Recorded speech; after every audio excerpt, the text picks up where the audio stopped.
Music digital recording studio Ekma Dhulia.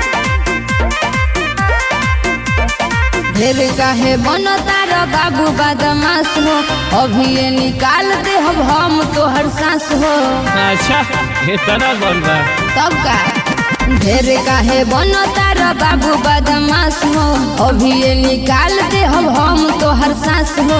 राख तू काबू न हो खबे काबू आ रहो तनी अनुशासन में, बुझला।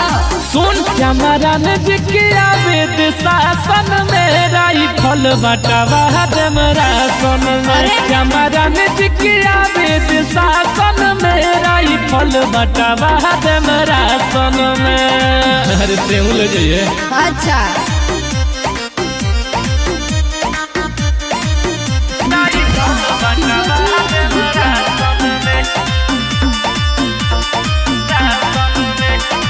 केतना आइले या केतना गइले, केहू न कुछु अभी कइले हो।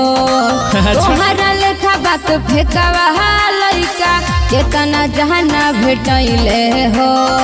अरे हम लगे रे हनु सगरो धमाका होई, काम इहे पाका होई। का बुझले बुझतानी पड़ जाई भारी कइल रंगदारी, तू नरमी रख तनी भाषण में संभार के बोलो। अच्छा हमारा नजकिया वेद शासन में राइफल बटावा हमरा सन में। हमारा नजकिया वेद शासन में राइफल बटावा हमरा सन में। हाँ तो देखते बानी।